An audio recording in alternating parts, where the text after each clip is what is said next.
मित्रांनो, या व्हिडिओमध्ये आपण बघणार आहोत जीपॅट एक्झाम 2026चा फॉर्म कशा पद्धतीनं भरायचा आहे. तर जीपॅटचा फॉर्म भरण्यासाठी तुमच्या फोनमध्ये जो कोणताही ब्राउझर असेल किंवा तुमच्याकडे लॅपटॉप PC जे काही असेल त्यामध्ये ब्राउझरमध्ये येऊन NBEMS जीपॅट असं सर्च करायचं आहे. NBEMS जीपॅट 2026 जी पहिली वेबसाईट येईल त्याच्यावरती क्लिक करायचं आहे. या वेबसाईटवरती क्लिक केल्यानंतर सुरुवातीला काही तुम्हाला वॉर्निंग्ज येत आहेत, म्हणजे या ठिकाणी खोटी अफवा पसरवणं, कॉपी संदर्भ किंवा पेपर लीक याबाबत असं काही लिहिणं, तर तो गुन्हा आहे. ते काही सूचना येतात, तर हे क्लोज करा. विंडो क्लोज केल्यानंतर जीपॅट एक्झाम 2026 आपण फॉर्म भरतो. जी इन्फॉर्मेशन बुलेटिन आहे ते कालच आलेलं आहे, त्याबाबतचा व्हिडिओ आज मी बनवलेला होता. त्यानंतर इमेज जे अपलोड करायचं आहे, म्हणजे तुम्हाला तुमचा स्वतःचा फोटो, सिग्नेचर आणि तुमचं लेफ्ट थंब इम्प्रेशन जे अपलोड करायचं आहे, अंगठ्याचा ठसा, तर ते अपलोड करण्यासंदर्भातल्या ज्या काही सूचना आहेत त्या इथं दिलेल्या आहेत, त्या तुम्ही वाचू शकता ओपन करून. आणि या ठिकाणी बघू शकता ॲप्लिकेशन लिंक हा जो पर्याय दिसतोय त्याच्यावरती तुम्हाला क्लिक करायचं आहे. त्याच्यावरती क्लिक केल्यानंतर तुम्ही रिडायरेक्ट होणार आहात जिथे तुम्हाला ॲप्लिकेशन फॉर्म भरायचा आहे त्या वेबसाईटवरती. तर ॲप्लिकेशन लिंकवरती क्लिक करा. याची डिरेक्ट लिंक मी या ठिकाणी आपल्या डिस्क्रिप्शन बॉक्समध्ये देतो, तिथं जाऊन तुम्ही प्रोसेस करू शकता. अर्थात आता या ठिकाणी ज्या काही सूचना दिलेल्या आहेत त्या तुम्ही वाचू शकता.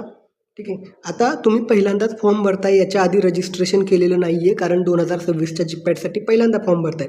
जरी तुम्ही मागच्या वर्षी जीपॅट एक्झाम दिली असेल आणि यावेळेस परत देत आहे, तरी जीपॅट 2026साठीचे हे पोर्टल वेगळं आहे, त्यामुळे तुम्हाला रजिस्टरच करायचं आहे. आधी सुरुवातीला न्यू रजिस्ट्रेशन करून घ्यायचं आहे. रजिस्ट्रेशन करत असताना ज्या काही तुम्हाला बेसिक डिटेल्स विचारल्या जातील त्या सगळ्या भरायच्या आहेत. सुरुवातीला विचारेल की तुम्ही कोण आहात, तर तुम्ही ॲप्लिकंट आहात, अर्ज करताय, त्याच्यावरती क्लिक केल्याशिवाय फॉर्म पुढे प्रोसीड होणार नाही. आय एम ॲन ॲप्लिकंट आणि सबमिट म्हणा. हे सबमिट केल्यानंतर या ठिकाणी सुरुवातीला काही सूचना दिलेल्या असतील ते वाचा. ते काय सांगत आहे, तुमचा मोबाईल नंबर असेल, ईमेल ID असेल, किंवा जो मोबाईल नंबर देत आहे तो सुरू असला पाहिजे. तुम्ही क्रोम ब्राउझर वापरत असाल ते अपडेटेड कुठलं व्हर्जन असलं पाहिजे ते दिलेलं आहे.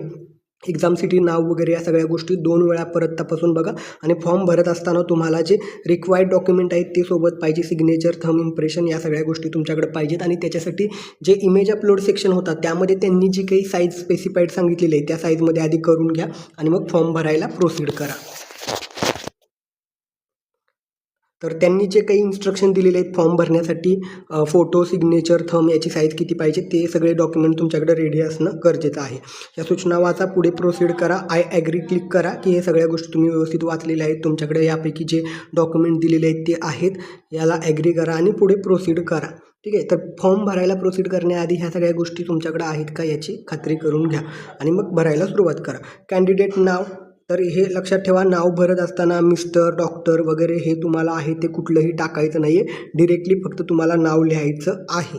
ठीक आहे. शक्यतो नाव हे लिहित असताना तुमच्या 12च्या रिझल्टवरती किंवा बेटर वे, आता हे M.Pharmच्या ॲडमिशनची एंट्रन्स एक्झाम आहे, तुमच्या B.Pharmच्या रिझल्टवरती किंवा कॉलेजच्या रेकॉर्डमध्ये जशा पद्धतीनं नाव आहे तशा पद्धतीनंच लिहा. Basic details, date of birth वगैरे सगळं भरा आणि कॅप्चा कोड भरा. OTP येईल तुमच्या मोबाईलवरती आणि ते सगळं टाकून तुम्हाला पुढं प्रोसीड करायचं आहे. अगोदर मोबाईल नंबर टाकून OTP जनरेट करा, तो OTP टाका. पुन्हा खाली तुम्हाला जो डेटा भरलेला आहे तो प्रिव्ह्यू बघू शकता आणि प्रिव्ह्यू बघण्याऐवजी डायरेक्ट व्हेरीफाय करा, रिव्हेरीफाय, म्हणजे टिक करायचं तुम्हाला की तुम्ही दिलेल्या डिटेल्स त्या सगळ्या बरोबर आहेत का, परत एकदा व्हेरीफाय करते. हे सगळं करून झाले, ही स्टेप पूर्ण झाली की तुम्हाला तुमचा ॲप्लिकेशन ID आणि पासवर्ड मिळणार आहे. तर तो ॲप्लिकेशन ID आणि पासवर्ड वापरून पुन्हा तुम्हाला लॉग इन करायचं आहे. लॉग इन टॅबवरती जाऊन पुन्हा लॉग इन करायचं आहे आणि फॉर्म भरायचा आहे. लक्षात ठेवा, शक्यतो फॉर्म भरत असताना कुठल्याही चुका करणं टाळा.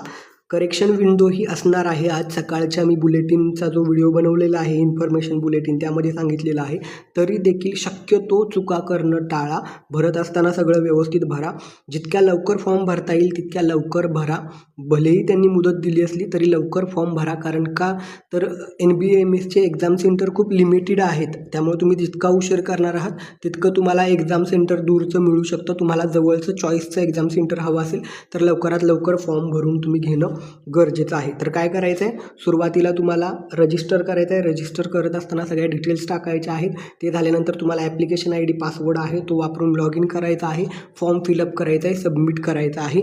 इथे फॉर्म भरत असताना प्रत्येक स्टेपवरती काय काय डॉक्युमेंट लागत आहेत वगैरे हे सगळं त्यांनी सांगितलेलं आहे. ठीक आहे.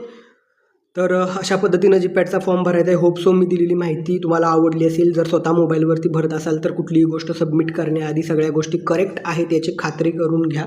रिव्हेरीफाय करा आणि मगच सबमिट करा. ठीक आहे. काही चुका करणं टाळा. सायबर कॅफेमध्ये जाऊन फॉर्म भरत असाल तर खात्री करून घ्या की ती व्यक्ती व्यवस्थित सगळ्या गोष्टी भरते. कारण हा फॉर्म भरणं त्यांच्यासाठी जर नवीन असेल तर त्या ठिकाणी चुका होऊ शकतात. त्यामुळे शक्यतो स्वतः मोबाईलवरती भरलं तरी चालेल. मोबाईलवरती थोडंसं इश्यू येतो आहे, त्याऐवजी लॅपटॉप किंवा कॉलेजच्या कम्प्युटर लॅबमध्ये जाऊन देखील फॉर्म भरला तरी चालेल. ही माहिती आवडली असल्यास व्हिडिओला लाईक करायला आणि सर्वांसोबत व्हिडिओ शेअर करायला विसरू नका. धन्यवाद. थँक्यू.